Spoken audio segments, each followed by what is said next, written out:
Montana Territory, 1878. The once bustling mining town of Silver Creek had faded with its depleted silver veins, leaving behind a community of stubborn holdouts and drifters. Among them, 25-year-old Ethan Miller had learned one brutal lesson after another. The frontier demanded everything and gave nothing back. His father had died in a mine collapse, his mother from fever, and his brother at the hands of outlaws. Every attachment had been severed by the cruel hand of frontier life, leaving him convinced that survival meant isolation. The late afternoon sun cast long shadows across the dusty main street as Ethan guided his chestnut gelding toward the livery stable. 3 months on a cattle drive had hardened his already lean frame and deepened the tan on his face. Despite the trail dust, his features remained striking. Clear blue eyes that missed nothing, a strong jawline softened by youth, and light brown hair that curled slightly at his collar. Women in town often cast hopeful glances his way, but Ethan had mastered the art of polite distance. "Back again, Miller?" Old man Jenkins called from the livery door. "Thought maybe the Blackfoot got you this time." "Not yet," Ethan replied, swinging down from his saddle. But not for lack of trying. As he handed over the reins, he caught sight of movement in the narrow alley between the general store and the abandoned assay office. Instinctively, his hand moved toward the Colt at his hip, but instead of trouble, he glimpsed something unexpected. A young woman in a simple blue calico dress knelt in the dirt, her back to him. Her honey blonde hair was gathered in a loose braid that reached midway down her back. Around her, 3 scrawny dogs circled excitedly as she placed small portions of what appeared to be scraps on the ground before them. "That's Clara Wilson," Jenkins remarked, following Ethan's gaze. "Doc Wilson's daughter. Came out from Philadelphia about 6 months ago after her pa wrote that he was ailing." "She's feeding strays?" Ethan asked, surprised. In frontier towns, dogs were either working animals or nuisances, rarely pets deserving of precious food. "Does it every day?" Jenkins said with a shrug. "Strange Eastern notions, I reckon." Ethan watched as one of the dogs, a mangy, one-eared mutt, cautiously approached her outstretched hand. Instead of snatching the offered morsel, it paused, then gently took the food before retreating. The woman spoke softly to it, words Ethan couldn't hear, but the gentleness in her posture told him enough. "Fool girl run her pa's supplies dry," Jenkins continued. "That's good meat scraps she's wasting on worthless curs." Something in the old man's dismissive tone rankled Ethan. "Those dogs keep coyotes from the chicken coops," he said, surprising himself with the defense. "And they warn of strangers approaching town." Jenkins snorted. "Since when do you care about anything that don't carry a saddle or shoot straight?" The question hit closer to truth than Ethan cared to admit. He'd built his life around self-reliance, convinced that caring for anything or anyone was an invitation to loss. The West had taught him that lesson through blood and tears. Yet something about the woman's quiet act of kindness amid the harshness of their surroundings caught at him like a burr on wool.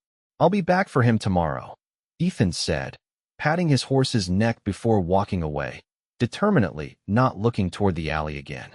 2 days later, Ethan sat on the boardwalk outside the Silver Creek Mercantile, whittling a piece of pine while waiting for a supply wagon due from Helena. The spring air carried the scent of sage and distant rain. He'd intended to leave town already, heading to a ranch in Wyoming where work awaited, but found himself inventing reasons to stay another day, then another. The sound of a door opening drew his attention as Clara Wilson emerged from the doctor's office across the street. At 22, she carried herself with a quiet confidence that seemed at odds with the frontier setting. Her dress today was a simple yellow cotton, practical yet somehow more feminine than the severe clothing most local women wore. She carried a basket over one arm and nodded politely to Mrs. Peterson sweeping the boardwalk outside the millinery. Almost against his will, Ethan found himself watching as she made her way down the street. There was something in her movements, a grace untouched by frontier hardship, yet not fragile. When she turned down the same alley as before, curiosity finally overcame his practiced indifference. Ethan crossed the street, his spurs making soft jingles against the packed earth.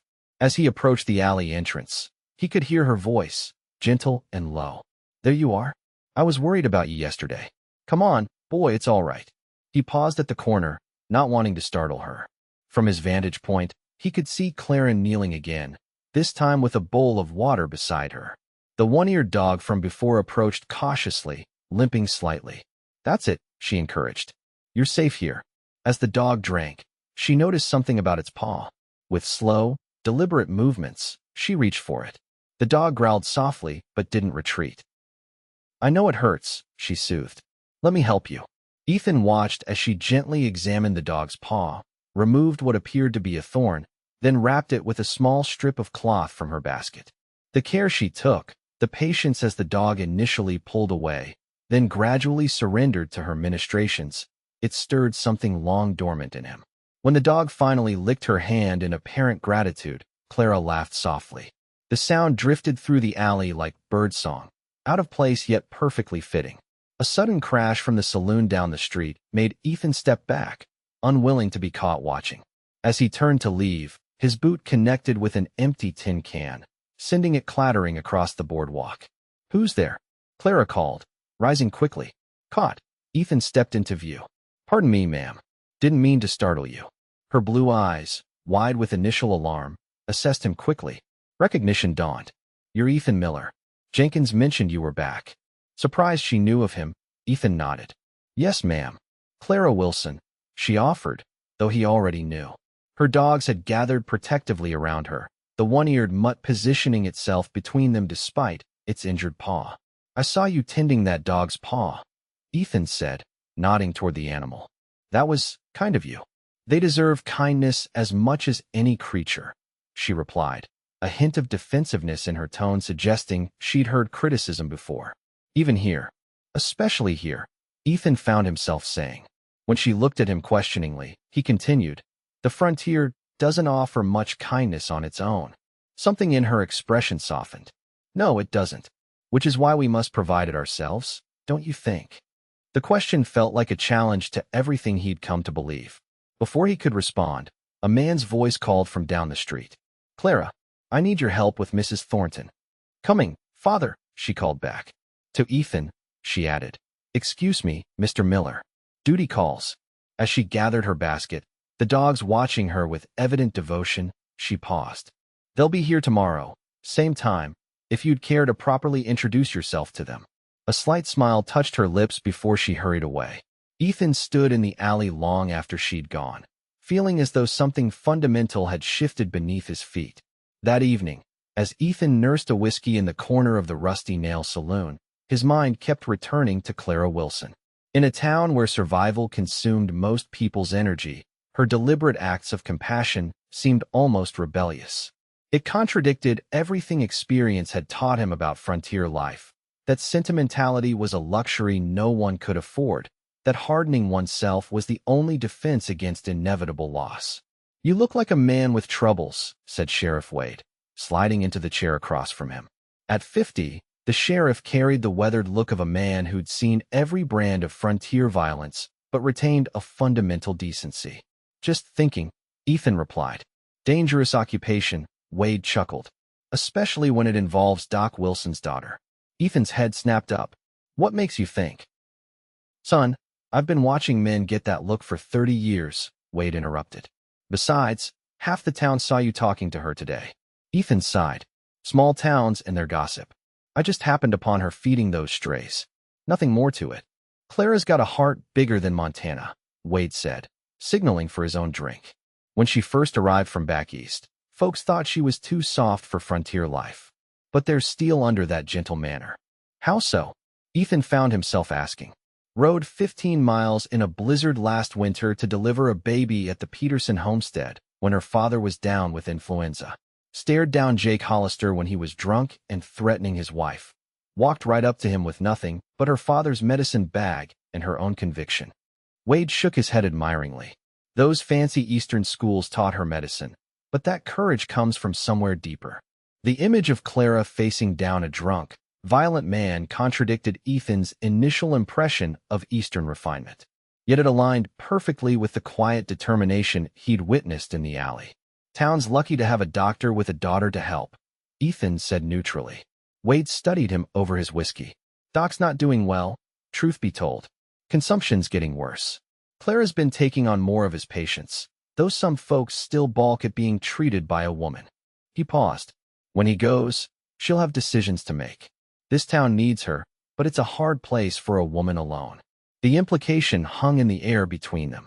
Before Ethan could respond, commotion erupted at the bar as two cowboys began arguing over a card game. Wade sighed, downed his whiskey, and stood. Think about what I said, Miller. This territory needs good men and good women to build something lasting. Running solo might seem safer, but it's a hollow way to live. With that, he moved to defuse the situation at the bar. Ethan finished his drink, Wade's words echoing uncomfortably in his mind. He'd convinced himself that attachment was foolish in a land where death lurked behind every beautiful vista. Yet Clara Wilson was choosing another path, embracing vulnerability, offering care despite the risks. And wasn't there something more alive in her eyes than in the dead-eyed drifters who shared his solitary philosophy? The next day, Ethan found himself walking toward the alley at the same time as before, a package tucked under his arm. He'd told himself it was mere curiosity, perhaps even concern for a woman alone with strays that might turn dangerous.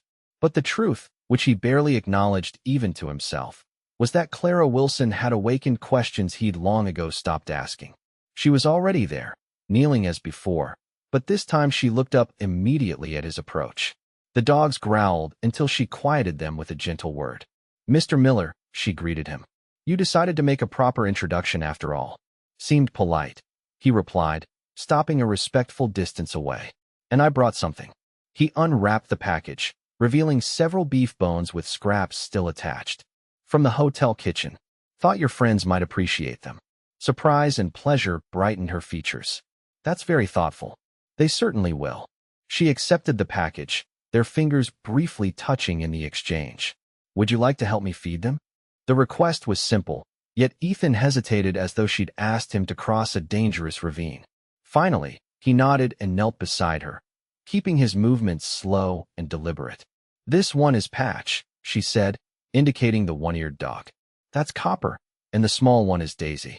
They're cautious around strangers, but they have good reason to be. Most creatures do in these parts," Ethan remarked, carefully offering a bone to Patch. The dog sniffed suspiciously before accepting it. "Including people?" Clara asked, watching him. Ethan met her gaze, struck by her perceptiveness. "Especially people. Is that why you keep to yourself, Mr. Miller?" "Caution." "Ethan, please," he said, buying time to consider his answer. "And yes, I suppose so. The West takes more than it gives, in my experience." Clara nodded thoughtfully. "My father wrote something similar in his letters. But he also wrote about its beauty, its freedom, the way it strips away pretense until only truth remains." She stroked Kappa's head as the dog settled beside her. "These dogs have known cruelty, yet they're still capable of trust. I find that remarkable." "Trust comes easier to some than others," Ethan replied. "Not easier," Clara corrected gently. "They've simply decided the risk is worth taking." She looked up at him, her blue eyes direct and unflinching. "What about you, Ethan Miller? Do you find anything worth the risk of caring?" The question struck him like a physical blow.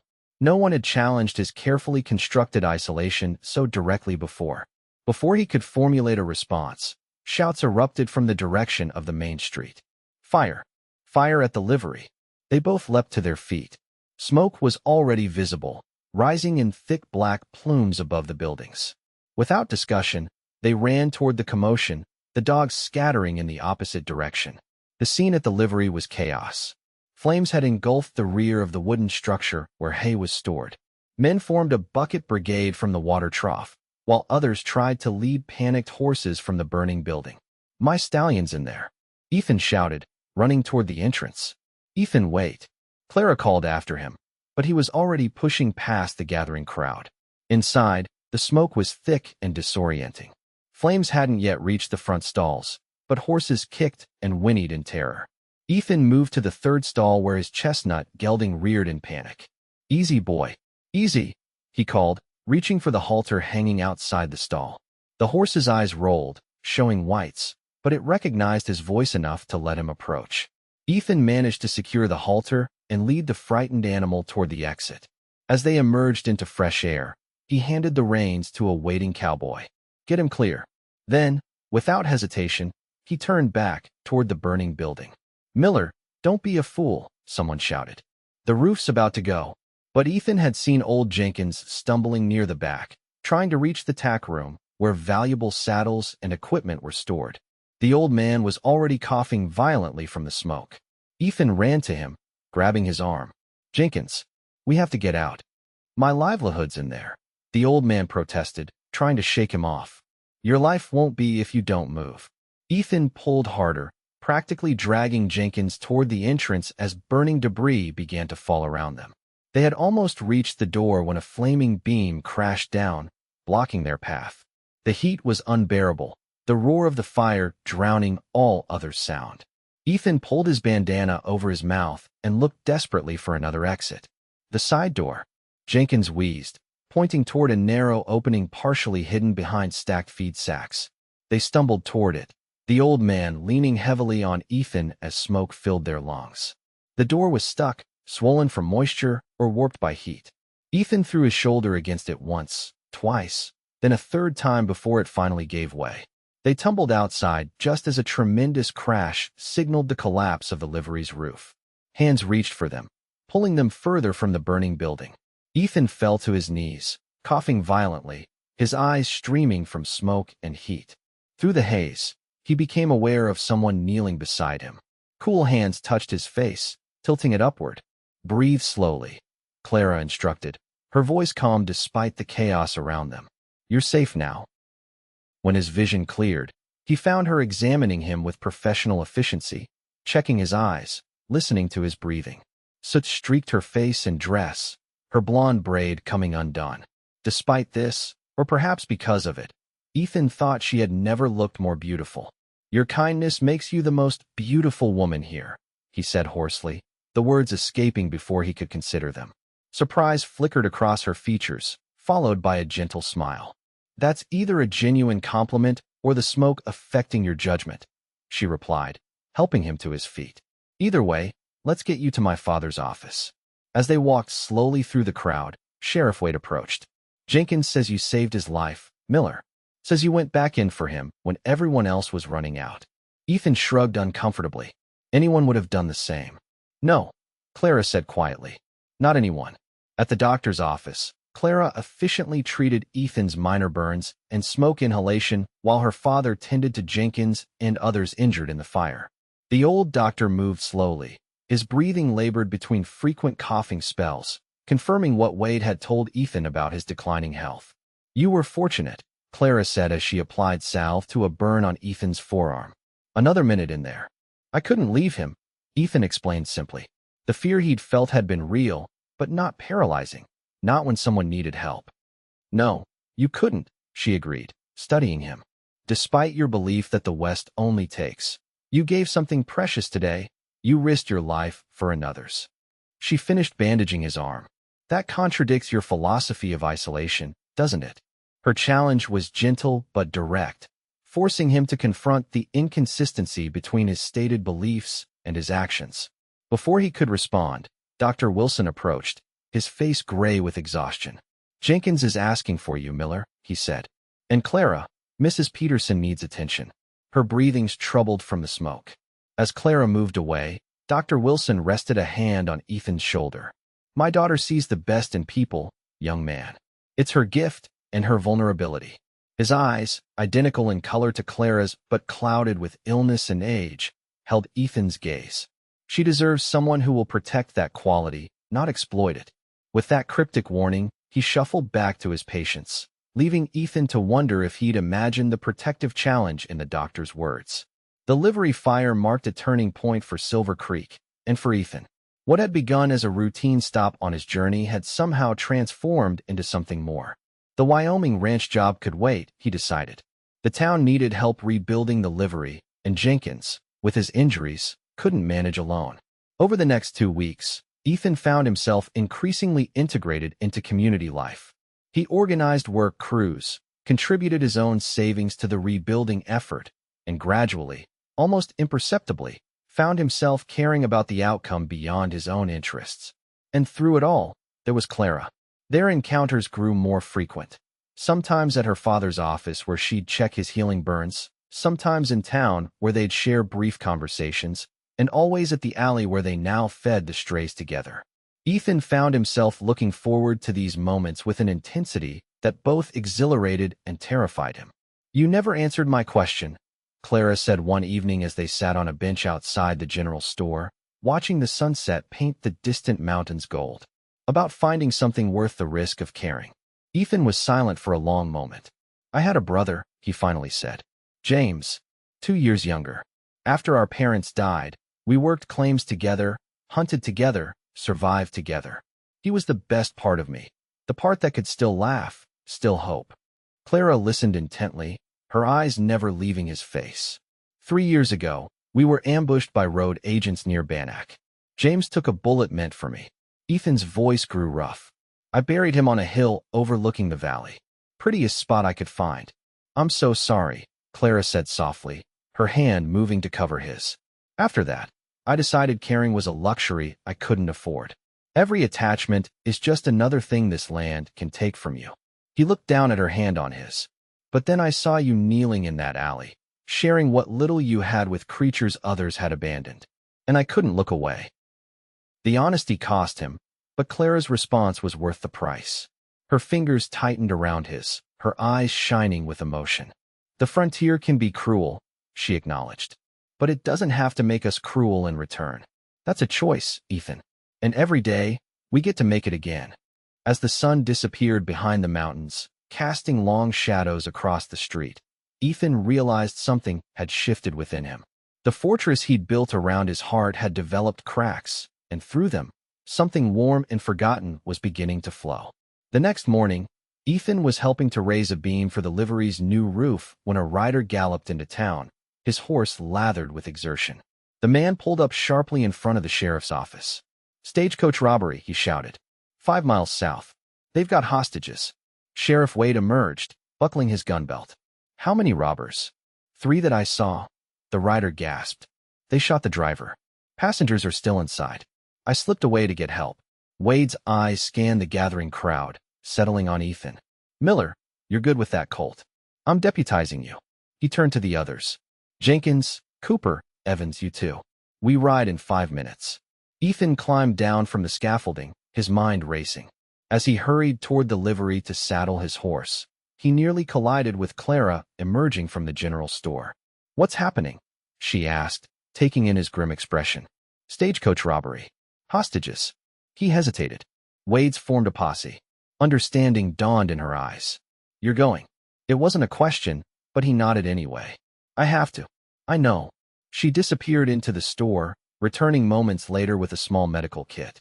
"Take this. There may be injured passengers." Their hands touched as she passed him the kit, and without thinking, Ethan pulled her close and pressed his lips to hers.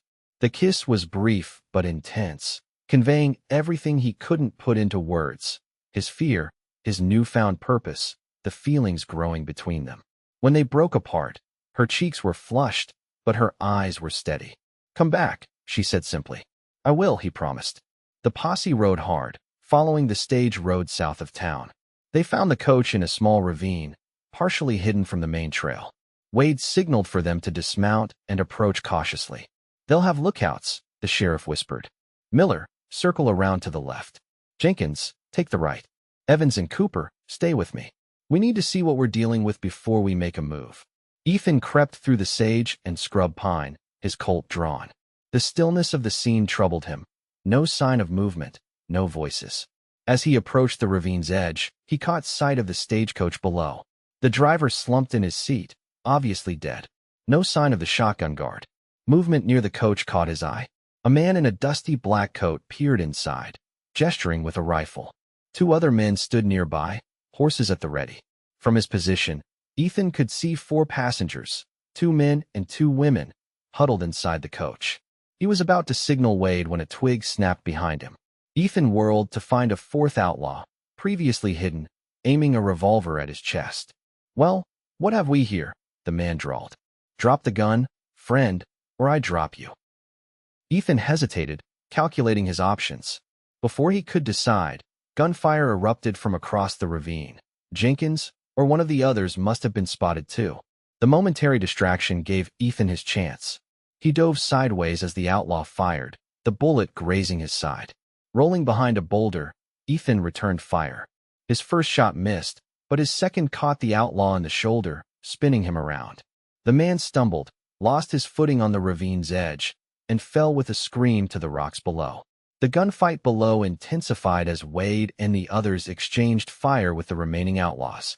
Ethan worked his way down the ravine, using the rocks for cover.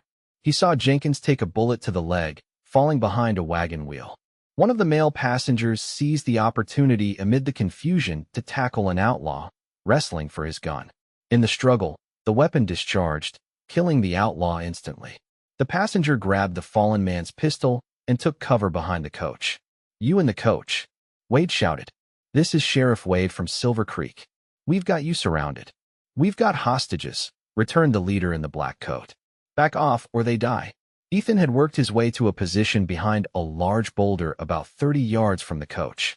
From there, he had a clear shot at the leader, but taking it might endanger the hostages if the remaining outlaw panicked. The standoff continued for several tense minutes. Then, unexpectedly, one of the female passengers collapsed. Even from his position, Ethan could see she was struggling to breathe. "She needs a doctor," called the other woman. "Please.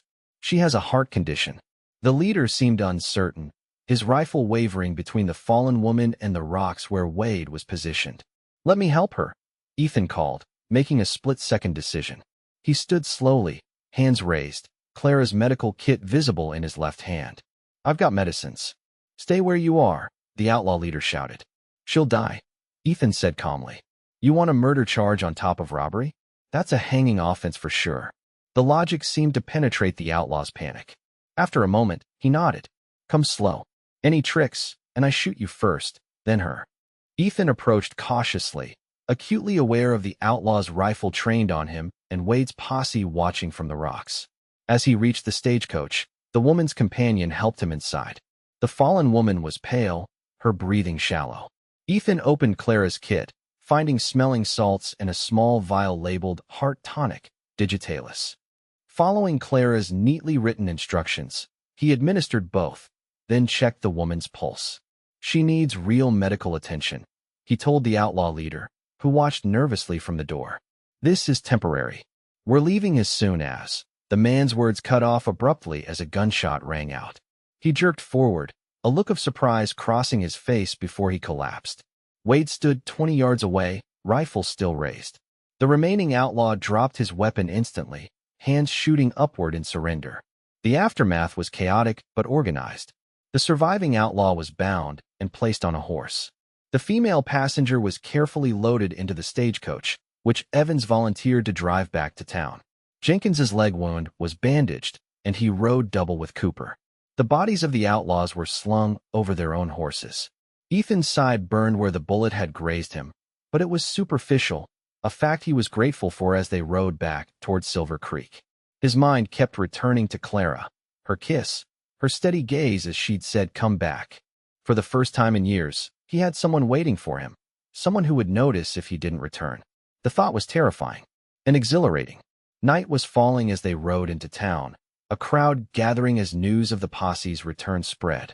Dr. Wilson and Clara immediately took charge of the injured woman, helping her into the doctor's office. Ethan dismounted stiffly, the adrenaline fading to leave exhaustion and pain in its wake. Sheriff Wade approached, slapping him on the shoulder. "Good work today, Miller. Kept your head when it mattered most."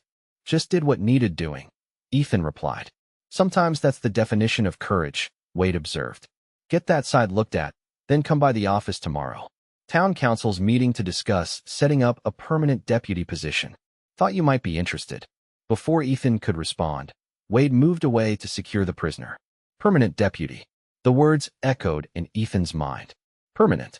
It implied staying, putting down roots, becoming part of something larger than himself. The very concept he'd avoided for years. "Ethan." He turned to find Clara standing a few feet away, her expression a mixture of relief and concern.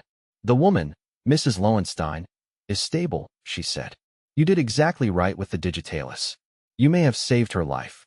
"I just followed your instructions," he said. "You risked your life to help a stranger," she countered. Again, her eyes traveled to the bloodstain on his shirt. You're hurt. It's nothing, he began, but she was already leading him toward her father's office. Inside, Dr. Wilson was tending to Mrs. Lowenstein, but he nodded toward the back room. Take him through there, Clara. I'll be finished shortly. The back room was smaller, clearly the doctor's private examination space. Neatly labeled bottles lined shelves along one wall, while medical instruments were arranged on a clean cloth atop a small table. Take off your shirt, Clara instructed, her professional demeanor firmly in place. Ethan complied, wincing as the fabric pulled away from the wound. Clara worked efficiently, cleaning the graze with alcohol that stung fiercely, then applying salve and a bandage. It's not deep, she confirmed, but it needs to be kept clean. Thank you, Ethan said, suddenly aware of their proximity in the small room. Clara met his gaze, her professional mask slipping. When I heard the shots, she looked away, composing herself. The stage passenger said you offered yourself as a target to help Mrs. Lowenstein. It seemed like the right thing to do at the time. It was brave and foolish. Her hands rested lightly on his bandaged side. I asked you to come back. And I did, he reminded her gently. Clara looked up at him, vulnerability plain in her eyes. My mother died when I was 12.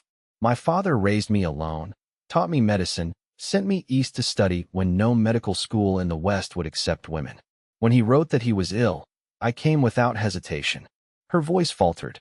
He's dying, Ethan. The consumption is winning. Soon I'll be alone in a frontier town where some still question whether a woman can be a proper doctor. The confession of fear, of uncertainty, touched Ethan deeply.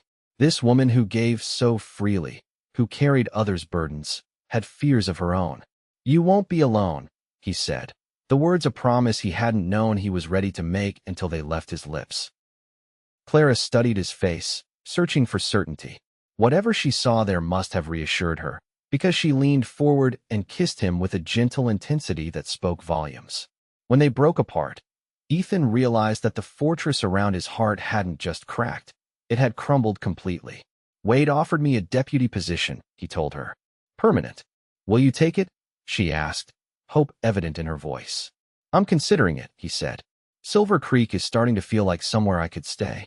The smile that bloomed across her face was answer enough to the question he hadn't yet asked. 2 days later, as Ethan was helping with the final touches on the livery roof, a commotion near the doctor's office caught everyone's attention. People were running, some calling for Clara. Ethan's heart clenched with sudden fear. He descended the ladder in record time, running toward the gathering crowd. He found Clara kneeling beside her father, who had collapsed on the boardwalk outside their office. The old man's breathing was labored, his lips tinged blue. Father, please, Clara was saying, her voice steady despite the tears in her eyes. We need to get you inside. Dr. Wilson shook his head weakly. No time, my dear. The lung, it's bleeding again. He coughed, specks of blood appearing on his handkerchief. Let me sit in the sun. It's a fine day. Ethan pushed through the onlookers. Clara, he said gently. What can I do? She looked up, relief flickering across her face. Help me get him to the bench. He won't go inside. Together, they carefully moved Dr. Wilson to a bench facing the street. The doctor's breathing was shallow, his skin ashen, but his eyes were clear as they took in the town he'd served for 20 years. Good people, he murmured. Rough edges, but good hearts. His gaze shifted to Ethan. You'll look after her? The question was direct, unclouded by social niceties or pretense. This was a dying man's last concern, his daughter's future. With everything I am, Ethan promised, the words feeling right, necessary. Dr. Wilson nodded, satisfied. Then, to Clara, you're ready. Better than I ever was. This town needs you. And you. He gestured weakly toward Ethan. You need each other. Clara held her father's hand, professional composure giving way to the daughter's grief. Not yet, father. Please. It's all right, my girl, Dr. Wilson whispered. Medicine can't stop this journey. But love. His eyes moved between them. Love makes it bearable. As the afternoon sun bathed the street in golden light, Dr. James Wilson took his last breath, his daughter's hand in his final concerns addressed. Clara wept quietly, dignity intact even in grief. Ethan stood beside her, a solid presence, offering what comfort he could in the face of inevitable loss. The town buried Dr. Wilson the next day on a hillside overlooking Silver Creek. Everyone attended, shopkeepers, ranchers, miners, even the saloon girls and drifters passing through. They came to honor a man who had tended their wounds, delivered their children, and eased their loved ones' passing. Clara stood straight-backed at the graveside, accepting condolences with grace. Ethan remained at her side, a tacit statement to the community about his intentions that was noted and approved with nods and whispered comments. As the last mourners drifted away, Clara finally allowed her composure to slip. "I knew it was coming," she said, her voice breaking. "I've watched the symptoms progress for months. But knowing doesn't make it easier." "No," Ethan agreed, thinking of his own losses. "It never does." "The town council visited this morning," she continued after a moment. "They asked if I would continue my father's practice officially. Some had concerns about a woman doctor, but Sheriff Wade was persuasive in my defense. They'd be fools to lose you," Ethan said. "This town needs a doctor with your skills. And your heart." Clara looked up at him, vulnerability and determination mingling in her expression. "And what do you need, Ethan Miller?" The question hung between them, weighted with possibility. For years, Ethan had convinced himself he needed nothing and no one. That self-sufficiency was the only protection against the frontier's harsh realities. But standing beside this remarkable woman who chose compassion over caution, who saw beauty where others saw only utility, he finally acknowledged the truth. "I need the courage you show every day," he said softly. "The kindness you offer without calculation. The hope you've helped me remember." He took her hand. "I need you, Clara Wilson. If you'll have me." Her smile through tears was like sunshine breaking through storm clouds. "I thought you believed caring was too dangerous a luxury on the frontier." "I was wrong," Ethan admitted. "Caring is what makes the frontier bearable. You taught me that." 3 months later, on a clear autumn day, Ethan Miller and Clara Wilson were married in the newly built church of Silver Creek. The town turned out in full force, the pews filled with patients, friends, and even Patch, the one-eared dog who had become a permanent resident of their home and a favorite among Clara's younger patients. Sheriff Wade stood as Ethan's best man, while Mrs. Peterson, whose life Clara had saved during the blizzard, stood as her matron of honor. Clara wore her mother's wedding dress, carefully preserved and shipped from Philadelphia, while Ethan sported a new suit ordered from Helena. "By the power vested in me," intoned the traveling minister, "I now pronounce you husband and wife. What God has joined together, let no man put asunder." As Ethan kissed his bride, cheers erupted through the small church. Outside, the mountains stood sentinel against the blue sky, the aspens turning gold with the season's change. Silver Creek might be a hard place, carved from wilderness and subject to frontier's brutal laws, but today it celebrated something enduring. The union of two people who had found in each other the courage to risk love in a land that offered no guarantees. At the reception held in the town square, Jenkins, his leg healed but with a permanent limp, raised a toast. "To Doc Clara and Deputy Miller. May they heal our bodies and keep our peace for many years to come." "Hear, hear," came the response from the gathered townspeople. Later, as twilight settled over the celebration, Ethan and Clara slipped away to the alley where they had first truly spoken. As if sensing their presence, Patch, Copper, and Daisy appeared, along with 2 new additions to their pack. Clara knelt to greet them, her wedding dress pooling around her. "Hello, my friends," she said softly, offering treats from a pocket hidden in her skirts. "I brought your dinner." Ethan watched his wife, the words still new and wonderful, as she tended to the creatures others had overlooked. Her hair caught the fading light, her profile gentle yet strong against the gathering dusk. Love swelled in his chest, powerful enough to take his breath. "What is it?" Clara asked, noticing his expression. "I was just remembering the first time I saw you here," he said, kneeling beside her. "Feeding strays when most would have chased them away. And now look," she said, nodding toward Patch, who had cautiously approached Ethan for his share. "He trusts you completely. We've come to an understanding," Ethan agreed, scratching behind the dog's remaining ear. "About what matters most." Clara leaned against his shoulder, contentment radiating from her. "And what matters most, Deputy Miller?" Ethan turned to face her fully. taking in the woman who had transformed his understanding of the frontier and his place within it. "Kindness," he said simply. "In a hard land, kindness is the truest form of courage."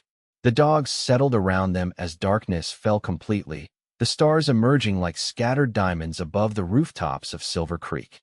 Tomorrow would bring its challenges, patience to tend, laws to uphold, a community to build. But tonight, in this quiet moment between day and dreams, Ethan and Clara Miller had found their truth.